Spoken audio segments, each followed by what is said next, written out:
Good morning students. आज हम vector का सेकंड पार्ट स्टार्ट कर रहे हैं। तो आज हमको क्या पढ़ना है, देखो why do we need to study vectors. कि जो हमने लास्ट वीडियो के अंदर वेक्टर के बारे में जाना, तो आखिर जो ये चैप्टर वेक्टर है इसको पढ़ने की जरूरत क्या है, इस वेक्टर में ऐसी क्या खास बात है कि इस वेक्टर के ऊपर एक पूरा चैप्टर ही बन गया। तो कोई तो खास वजह रही होगी ना जिसकी वजह से हम वेक्टर को इतना अच्छे से पढ़ रहे हैं। तो देखो एग्जाम्पल से समझते हैं कि आखिर हमको वेक्टर पढ़ना क्यों जरूरी है। तो देखो एक लड़का है जिसका नाम है राम, एक लड़का है जिसका नाम है राम। राम क्या कर रहा है, पॉइंट ए से चलना स्टार्ट कर रहा है। तो राम ने क्या किया, पॉइंट ए से चलना स्टार्ट किया और ये पॉइंट बी तक पहुंच गया। हमने मान लिया कि ए से लेकर बी तक पहुंचने के लिए राम ने टोटल 3 मीटर चला। कितना चला, 3 मीटर। अब राम क्या कर रहा है, इस बी पॉइंट के बाद जा रहा है सी पॉइंट पर, और हमने माना कि बी से लेकर सी पहुंचने तक राम ने कितना चला है, राम चला है 4 मीटर। तो हम क्या बोलेंगे, अगर मैं आपसे पूछूं कि बताओ राम के द्वारा कि राम ने टोटल कितनी डिस्टेंस को कवर किया है, तो आप क्या बताओगे। राम ने पहले चला 3 मीटर, उसके बाद चला है 4 मीटर, मतलब राम ने टोटल डिस्टेंस कितनी कवर करी है, 7 मीटर कवर करी है। तो इस एग्जाम्पल में मैं बात किसकी कर रहा हूँ, इस एग्जाम्पल के अंदर मैं बात कर रहा हूँ दूरी की। किसकी बात कर रहा हूँ, दूरी की बात कर रहा हूँ। और आपको बताया था कि जब भी हम दूरी की बात करते हैं तो दूरी कैसी क्वांटिटी थी, स्केलर क्वांटिटी थी, है ना। तो यहाँ पे देखो हमने क्या किया, 3 + 4 को आसानी से ऐड कर दिया। सिंपल जो हम ऐड करना जानते हैं वैसा ही हमने ऐड किया। हमने 3 मीटर में किसको जोड़ दिया, 4 मीटर को जोड़ दिया, और 3 और 4 करने पर कितना आता है, 7 आता है। तो हमने देखा कि हम यहाँ बात कर रहे हैं डिस्टेंस की, डिस्टेंस है स्केलर क्वांटिटी। तो जब भी हमको स्केलर क्वांटिटीज को जोड़ना पड़ेगा, देखो 3 मीटर डिस्टेंस एक स्केलर क्वांटिटी, 4 मीटर डिस्टेंस दूसरी स्केलर क्वांटिटी, दोनों को जब भी मैं जोड़ रहा हूं तो सिंपल जोड़ रहा हूं। तो सिंपल जोड़ते हैं किसको, स्केलर क्वांटिटी को। लेकिन अब देखो, अब मैं आ रहा हूं वेक्टर पे। मैंने बोला कि ये एक बॉडी है, इस पर क्या हो रहा है, इधर की तरफ एक लड़का बल लगा रहा है। मतलब एक लड़का है वो इसको बॉडी को इधर खींच रहा है। तो जब खींच रहा होगा तो इस पर बल लगा रहा होगा। हमने मान लिया कि इसमें बल लगाया 5 न्यूटन का। अब एक लड़का यहाँ खड़ा है, वो इस बॉडी पर इधर बल लगा रहा है। तो हमने मान लिया इस तरह बल लगाया जा रहा है 7 न्यूटन का। तो हम क्या बोलेंगे कि इस बॉडी पर 2 लड़कों के द्वारा बल लगाया जा रहा है। एक तो लगा रहा है 5 न्यूटन, एक लगा रहा है 7 न्यूटन। और अब मैं पूछता हूं कि बताओ इस बॉडी पर कुल टोटल कितना फोर्स अप्लाई हो रहा है। तो अब यहाँ पे हम सिंपल नहीं जोड़ सकते कि 7 + 5 = 12 न्यूटन, कि इस बॉडी पर 12 न्यूटन फोर्स अप्लाई हो रहा है। ये बोलना गलत है। क्यों, जरा आप सोचो, एक लड़का इसको 5 यहाँ खींच रहा है, एक लड़का इसको 7 यहाँ खींच रहा है। तो हुआ क्या, अब ध्यान देना, जिस बल से 5 न्यूटन यहाँ पर खींच रहा है, तो ये लड़का इस बॉडी को यहाँ पर खींच ही नहीं पाएगा। क्यों, क्योंकि इससे ज्यादा बल कहाँ लग रहा है, इधर लग रहा है। इधर वाला लड़का लगा रहा है 7 न्यूटन, मतलब ये लड़का क्या बोलता है कि 5 न्यूटन वाला जो बल लगा रहा है लड़का, अब ये कितना लगा रहा है, 7 न्यूटन। तो इस 7 न्यूटन में से 5 न्यूटन तो बल क्या हो रहा है, इस लड़के के द्वारा लगाए गए बल को खत्म करने में लग रहा है। सही है। तो क्या बोलेंगे कि भाई ताकि ये लड़का यहाँ पे नहीं खींच पाए, तो इसमें से 5 न्यूटन बल तो क्या करेगा, इस 5 न्यूटन बल को कैंसिल करेगा। अब यहाँ पे बच केवल क्या आ जाएगा, 2 न्यूटन बल बच जाएगा। तो अगर मैं नेट फोर्स की बात करूं तो इस बॉडी पर नेट फोर्स कितना लग रहा है, 2 न्यूटन लग रहा है। 12 क्यों नहीं भाई, 12 इसलिए नहीं लग रहा क्योंकि 5 यहाँ लग रहा था, 7 यहाँ लग रहा था, है ना। तो वही 5 को खत्म भी तो करेगा कौन, ये 7 के अंदर जो 5 है। तो केवल हमें रह कितना गया, 2 न्यूटन रह गया। तो हमने क्या देखा कि 7 न्यूटन बल एक लगा, 5 न्यूटन बल एक लगा, और रिजल्ट मिल क्या रहा है, 2 न्यूटन बल। तो बताओ क्या यहाँ पे सिंपल ऐड हो रहा है, क्या नहीं हो रहा। क्यों नहीं हो रहा, क्योंकि यहाँ पे कहीं ना कहीं डायरेक्शन मैटर कर रही है। एक बल यहाँ लग रहा है, एक फोर्स यहाँ लग रहा है, तो कहीं ना कहीं कुछ जो फोर्स है वो कैंसिल हो रहा है। यहाँ पे जो 5 फोर्स है वो कैंसिल हुआ, किसने किया, इस 7 के अंदर जो 5 है इसने कैंसिल किया। तो केवल रह क्या गया इस डायरेक्शन में, 2 न्यूटन रह गया। तो यहाँ पे कहना कि डायरेक्शन ने अपना क्या दिखाया, रोल दिखाया। और डायरेक्शन आते क्या बन जाता है, वेक्टर क्वांटिटी। तो देखो सिंपल एडिशन तो नहीं हो रहा है वेक्टर क्वांटिटी में, तो यही तो खास बात है वेक्टर क्वांटिटी की। यहाँ पे सिंपल एडिशन नहीं होता, यहाँ पे ऐड करने के क्या होते हैं, कई लॉज होते हैं। तो इस चैप्टर के अंदर हम क्या सीखेंगे, सदिशों को, वेक्टर्स को जोड़ना सीखेंगे, इनको माइनस करना सीखेंगे और इनका मल्टीप्लाई करना भी सीखेंगे। तो इस वजह से खास हो जाता है कौन सा चैप्टर, वेक्टर, क्योंकि आप इसको सिंपल ऐड नहीं कर सकते। जैसे हम सिंपल मल्टीप्लाई माइनस पढ़ते हैं ना, ऐसा कुछ नहीं होता। इनमें अलग तरीके के मल्टीप्लाई होते हैं और माइनस और प्लस होते हैं। तो वो कैसे होते हैं वो पूरे चैप्टर में हम सीखेंगे। पढ़ते हैं रिप्रेजेंटेशन ऑफ ए वेक्टर, मतलब जो एक वेक्टर होता है उसको आप किस प्रकार डिनोट कर सकते हैं, आप उसको प्रेजेंट कैसे करेंगे।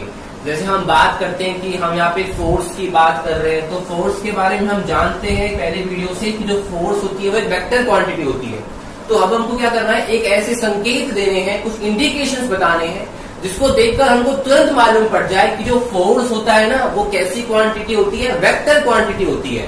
तो उसको बताने के लिए हम क्या करेंगे, प्रेजेंट करेंगे। तो हम देखते हैं कि आखिर किसी भी वेक्टर क्वांटिटी को हम प्रेजेंट कैसे करते हैं, ताकि हम उसको देख कर ही समझ जाएं कि जो ये क्वांटिटी है ना ये कैसी क्वांटिटी है, वेक्टर क्वांटिटी है। ठीक है, तो ध्यान रखना हमेशा वेक्टर को जब हम डिनोट करते हैं या फिर प्रेजेंट करते हैं तो हम एक एरो के साइन से प्रेजेंट करते हैं वेक्टर को। किसके साइन से करते हैं, एरो के साइन से, मतलब तीर के चिन्ह से प्रेजेंट करते हैं किसको, एक वेक्टर को। अब ध्यान देना तीर के चिन्ह के अंदर मेन 2 पार्ट्स है।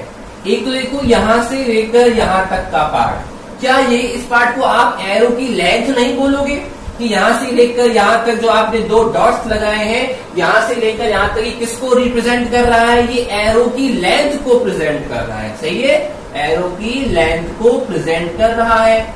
उसके बाद आखिर में ये एक तीर वाला साइन है, और जब भी एक तीर वाला साइन होता है ये हमेशा डायरेक्शन को शो करता है। जैसे हम रोड्स पे चलते हैं तो कहीं नहीं तीर लगे होते हैं, जब हम देखते हैं कि हमको लेफ्ट टर्न होना है तो जो 3 बार साइन होता है ये इधर की तरह होता है ना, तो तीर हमको क्या इंडिकेट करेगा, डायरेक्शन बताएगा। अब डायरेक्शन क्यों बताएगा, क्योंकि हम वेक्टर पढ़ रहे हैं, वेक्टर में क्या होती है, डायरेक्शन होती है। तो अब ध्यान देना जो ये तीर की लंबाई है, जो ये तीर की लेंथ है, ये लेंथ तो किसको शो करती है, ये लेंथ शो करती है हमारे मैग्नीट्यूड को। वेक्टर की बात कर रहे हैं, मैग्नीट्यूड तो होगा, तो मैग्नीट्यूड अगर मेरे को बताना होगा किसी भी क्वांटिटी का तो वो कौन बताएगा, मैग्नीट्यूड, जो ये लेंथ है तीर की ये बताएगी। अब ये जो लेंथ है ना तीर की कितनी भी हो सकती है, ऐसा नहीं है कि मान के चलते हैं हमने एक फोर्स लिया और फोर्स की वैल्यू है 5 न्यूटन, तो जो यहाँ पे ये 5 न्यूटन होता है बताया था, ये 5 किसको शो करता है, मैग्नीट्यूड को शो करता है। अब मेरे को इसको रिप्रेजेंट करना है तो ऑब्वियसली सी बात है मैं रिप्रेजेंट किससे करूंगा, मैं इस एरो के साइन से करूंगा। तो मैं चाहता हूं कि मैं फोर्स को बताऊं कि फोर्स एक वेक्टर क्वांटिटी है, तो मैं क्या करूंगा, एक एरो का साइन बनाऊंगा। तो मैंने ये बनाया एरो का साइन। फिर हम क्या बोलेंगे कि इसका मैग्नीट्यूड 5 है, तो हमको इस तीर में मैग्नीट्यूड को भी शो करना है। और हमने अभी अभी जाना कि मैग्नीट्यूड क्या होता है, लेंथ होती है इस हमारे तीर की। तो इसका मतलब ये नहीं है कि जो ये आप जो तीर की लेंथ है ना वो 5 सेंटीमीटर बनाओगे स्केल से, नहीं, वो हमारी मर्जी है। अगर तुमने इसको स्केल से 10 सेंटीमीटर ड्रॉ करा है तो वो 10 सेंटीमीटर किसको दर्शाएगा, 5 न्यूटन को ही दर्शाएगा। अगर तुमने इस तीर की लेंथ को तुम्हारे स्केल से 4 सेंटीमीटर का बनाया है तो वो 4 सेंटीमीटर भी किसको दर्शाएगा, 5 न्यूटन को ही दर्शाएगा।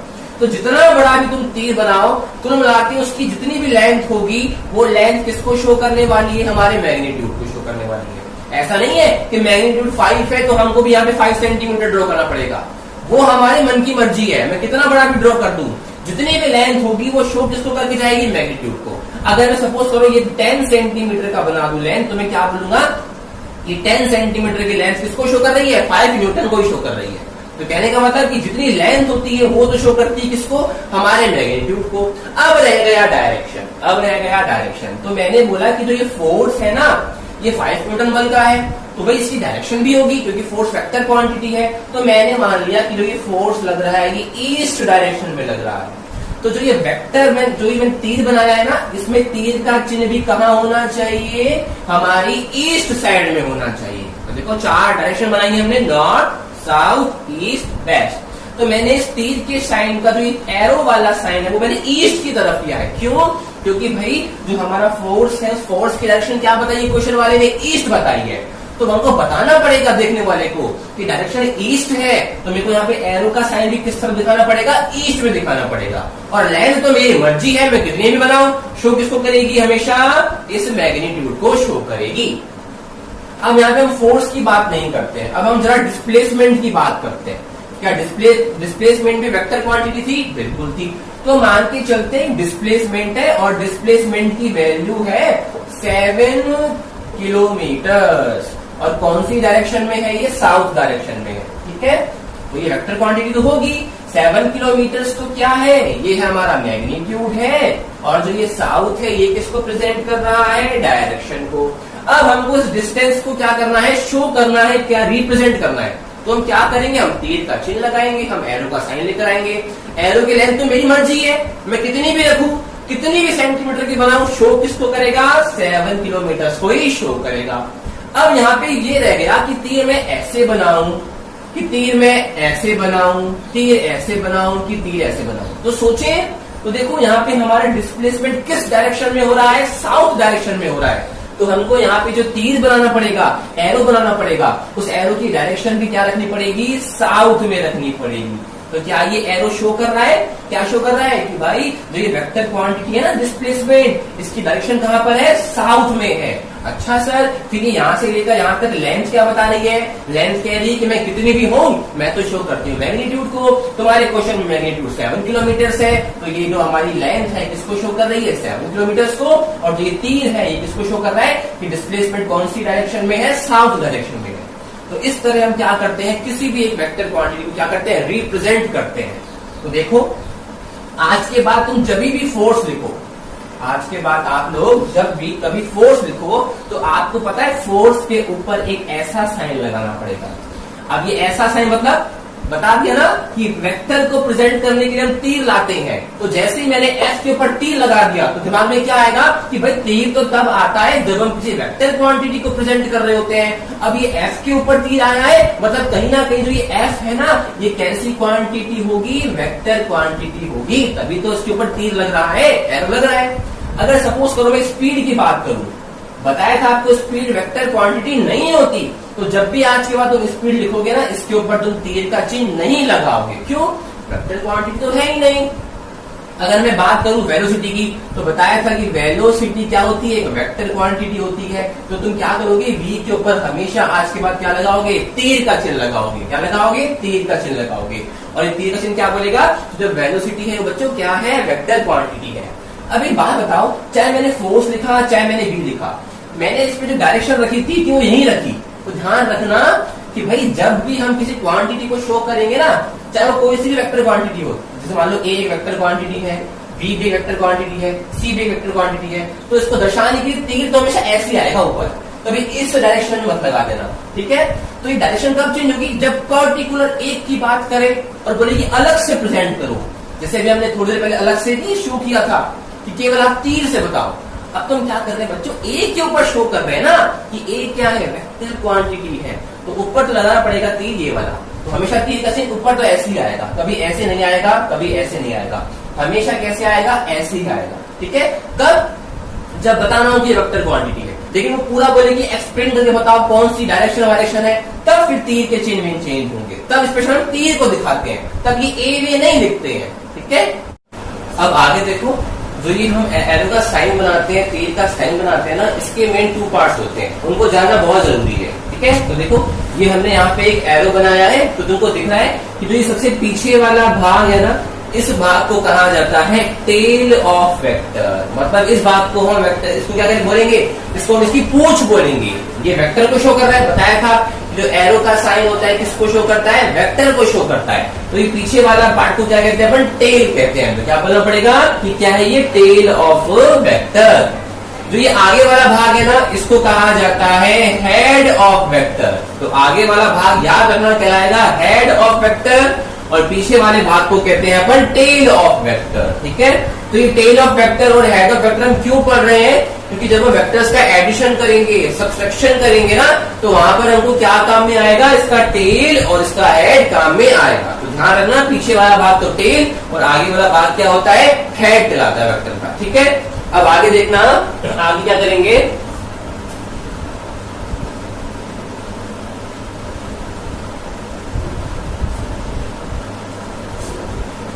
यहाँ पे हम लिख रहे हैं वेक्टर और यहाँ पे हम लिख रहे हैं मैग्नीट्यूड। ठीक है, तो अब हम देखते हैं, मैंने बताया था आपको कि मान लेते हैं कि ए एक फिजिकल क्वांटिटी है और मैं ये भी बोल रहा हूं कि जो ये ए है ना, ये एक वेक्टर क्वांटिटी है।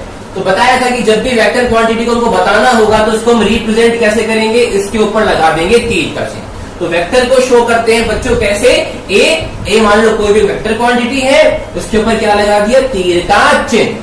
अब जब ये वेक्टर क्वांटिटी होगी ए, तो इसके पास बच्चों डायरेक्शन भी होगा और मैग्नीट्यूड भी होगा। तो अब मैं बात करता हूं इसके मैग्नीट्यूड की। तो किसी भी वेक्टर के मैग्नीट्यूड को भी शो कर सकते हैं। तो ध्यान रखना, वेक्टर के मैग्नीट्यूड को कैसे शो करते हैं, जो वेक्टर है पहले इसको लिख लो।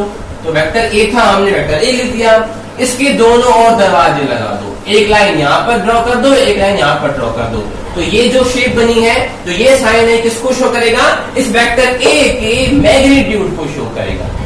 कैसे बनाया, सिंपल वेक्टर ए लिख दिया और वेक्टर ए के दोनों ओर क्या खींच दी, लाइन खींच दी। तो ये साइन क्या बन जाएगा, ये बताएगा कि हम वेक्टर ए के क्या कर रहे हैं, मैग्नीट्यूड की बात कर रहे हैं। ठीक है, इस साइन को कहा जाता है मॉड। ठीक है, अब देखना, वेक्टर को आप एक और तरीके से शो कर सकते हो। देखो यहाँ पे हम लिख रहे हैं ए, बस क्या करना है, इस ए को करना है डार्क। अगर कहीं पर डार्क ए लिखा हुआ मिल जाए तो भी हम क्या समझेंगे कि एक वेक्टर क्वांटिटी की बात चल रही है। यहाँ तो सिंपल ए के ऊपर लगा दो तीर, या फिर अगर ये ए डार्क लिखा हुआ है तो डार्क ए भी किसको प्रेजेंट करेगा, ये वेक्टर को प्रेजेंट करेगा। और अगर कहीं पर सिंपल ए लिखा हुआ है, केवल सिंपल ए, तो सिंपल ए भी किसको प्रेजेंट करता है, मैग्नीट्यूड को प्रेजेंट करता है। तो ये दो तरीके हैं, फर्स्ट क्या, ए के ऊपर तीर वेक्टर को शो करेगा, या फिर डार्क ए किसको शो करेगा, वेक्टर को शो करेगा। या फिर वेक्टर ए के दोनों ओर डंडियां किसको शो करेगी, मैग्नीट्यूड को, या फिर सिंपल ए किसको शो करेगा, मैग्नीट्यूड को शो करेगा। तो ये हमने सब कुछ क्या सीखा, रिप्रेजेंटेशन ऑफ वेक्टर। अब हम पढ़ेंगे टाइप्स ऑफ वेक्टर। तो देखो कितने सारे टाइप्स के वेक्टर होते हैं। तो कौन कौन से होते हैं, equal vector, unequal vector, parallel vector, anti parallel vector, collinear vector, coplanar vector, कॉनकरेंट vector, zero vector और यूनिट वेक्टर। तो ये सारे टाइप्स है वेक्टर के। तो हम एक एक करके इन वेक्टर्स को पढ़ेंगे अच्छे से। तो सबसे पहले हमको पढ़ना है किसको, इक्वल वेक्टर को। तो सबसे पहले हम पढ़ते हैं कि आपके जो ये इक्वल वेक्टर है आखिर किन्हें कहेंगे। ठीक है, तो देखना यहाँ पर शब्द आया है इक्वल वेक्टर, तो यहाँ पे हमको है ना किन्हीं दो वेक्टर्स की बात करनी है, एक की बात नहीं करनी।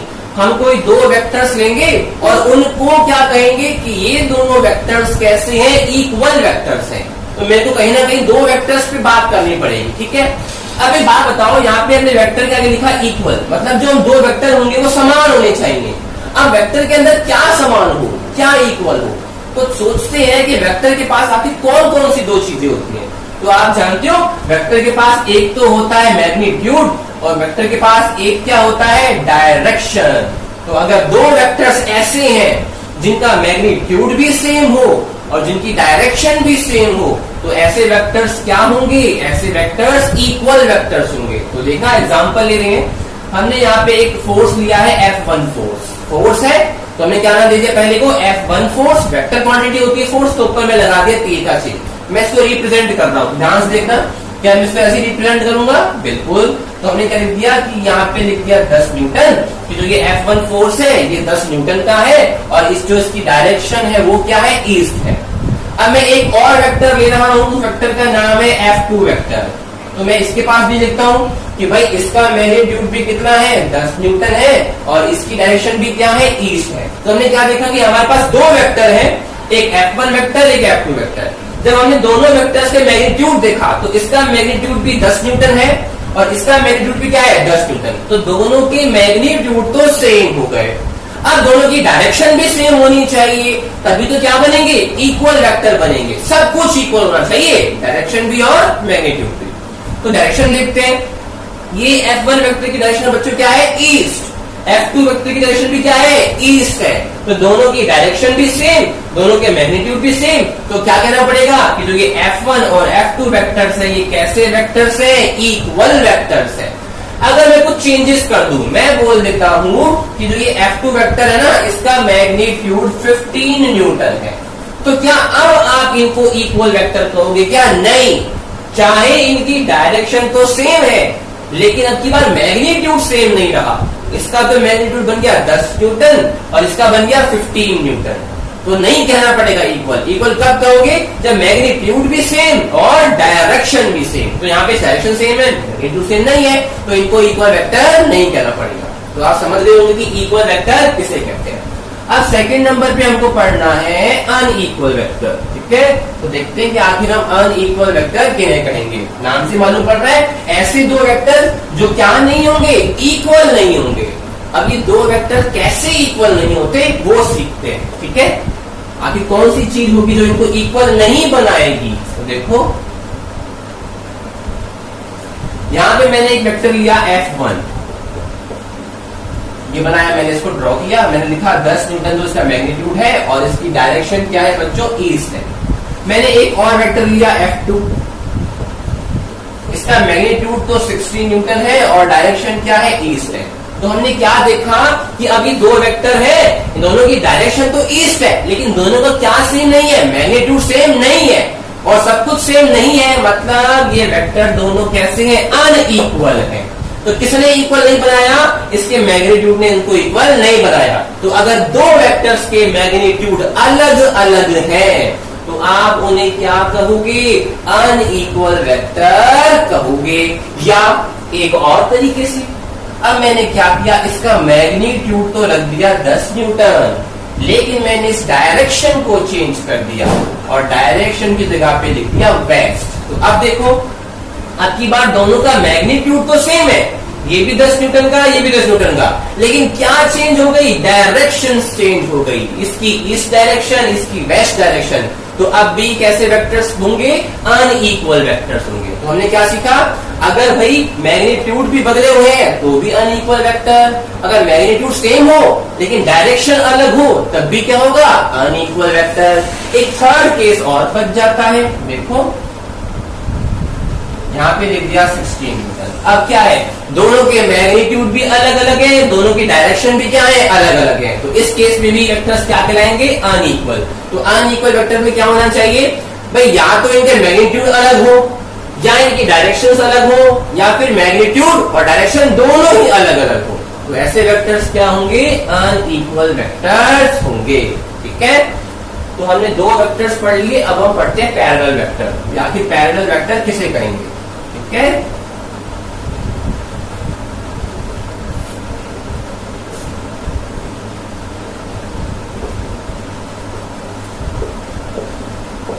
ध्यान रखना, पैरेलल वेक्टर उन्हें कहोगे, आप उन दो वेक्टर्स को पैरेलल कहोगे जिनकी डायरेक्शन सेम होगी, जिनकी क्या होगी, डायरेक्शन सेम होगी। मान के चलते कि एक वेक्टर ये है, ये फोर्स का वेक्टर है, इसका मैग्नीट्यूड है 10 न्यूटन और डायरेक्शन है ईस्ट। मैंने बोला कि इसके मैग्नीट्यूड है 20 न्यूटन लेकिन डायरेक्शन कितनी है, ईस्ट। तो ये इक्वल वेक्टर तो है नहीं, क्योंकि देखो डायरेक्शन सेम है मैग्नीट्यूड अलग अलग है, तो इक्वल वेक्टर तो है नहीं। कैसे वेक्टर है, अनइक्वल वेक्टर है। लेकिन साथ साथ ये पैरेलल वेक्टर भी है। क्यों, ध्यान रखना, आप उन दो वेक्टर्स को हमेशा पैरेलल वेक्टर्स बोलोगे जिनकी डायरेक्शन क्या होगी, सेम होगी। अगर इस वेक्टर को मैं इसके ऊपर उठा के लिया हूं तो क्या इनके बीच में बना हुआ एंगल जीरो नहीं होगा, तो थीटा का मान कितना आएगा, 0 डिग्री। तो याद रखना, हमेशा पैरेलल वेक्टर्स के बीच में कितने डिग्री का एंगल बनता है, 0 डिग्री का एंगल बनता है। क्यों, क्योंकि इसकी डायरेक्शन भी ये, इसकी डायरेक्शन भी ये, दोनों सेम डायरेक्शन में है, तो एंगल बन रहा है क्या, एंगल बन ही नहीं रहा। तो थीटा मतलब एंगल की वैल्यू कितनी होगी, 0।